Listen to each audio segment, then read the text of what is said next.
Hello guys, आप देख रहे हैं एजुकेशन अड्डा और आज हम बात करते हैं एंडोक्राइनोलॉजी में एक नए टॉपिक जिसका नाम है मेल सटरलिटी।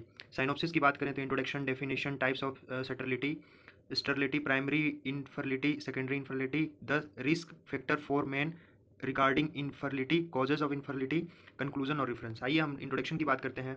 वैज्ञानिक के एक समूह ने भारतीय पुरुषों में बांझपन के लिए जिम्मेदार आनुवंशिक फैक्टर का पता लगाया है। जो पुरुषों में पाए जाने वाले वाई क्रोमोसोम गुणसूत्र में कई जीन होते हैं तो शुक्राणुओं के उत्पादन और उनकी गुणवत्ता में भूमिका निभाते हैं। वाई गुणसूत्र में ये जीन किसी वजह से विलुप्त या नष्ट होने लगते हैं तो वृषण संबंधित रोगों का खतरा बढ़ जाता है। ऐसे में शुक्राणु उत्पादन में कमी होने लगती है जो अंततः पुरुषों में बांझपन को जन्म दे सकता है। डेफिनेशन की बात करें तो male infertility means a man is not able to start a pregnancy with his female partner. इसका मतलब है गाइस कि मेल इनफर्टिलिटी का मतलब होता है कि कोई भी पुरुष फीमेल के साथ मतलब बच्चा उत्पन्न नहीं कर सकता। अगर टाइप्स ऑफ सटरलिटी की बात करें तो अगर हम स्टरलिटी के बारे में देखें तो यह दो प्रकार के होते हैं। प्राइमरी इनफर्टिलिटी, इसमें कोई भी फीमेल एक ईयर तक फिजिकल रिलेशन में आता है तो उनमें कॉन्सेप्शन नहीं होता, इस प्रोसेस को प्राइमरी इनफर्टिलिटी कहते हैं।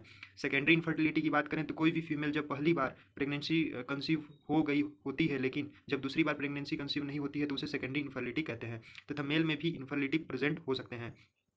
Risk factor for a man regarding infertility, history of prostatitis genital infection, testicular tumour और torsion, history of precocious puberty और डेलिक्लाइन प्रोटी, एक्सक्यूजर टॉक्सिक सब्सटेंस और हैजोरिड्स on the job such as lead, कंक्यूलियम, mercury, ethylene oxide, vinyl chloride, reducing and X rays it's हैं। अगर इसके अलावा ये आप देख सकते हैं जैसे कि ये जो दिया हुआ है हैरी क्लेम कॉन्स्पिरेशन and then others. Causes of male sterility की बात करें तो जो टेस्टिस होते हैं, टेस्टिकल सेक्स या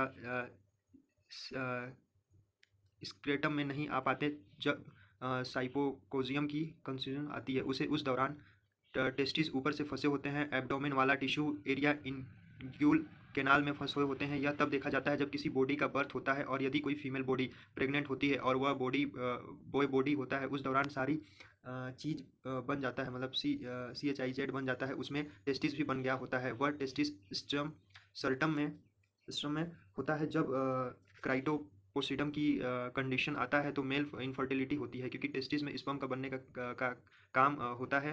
में कंडीशंस आने पर स्पर्म का फॉर्मेशन होना होगा लेकिन सर्वाइव नहीं कर पाता है।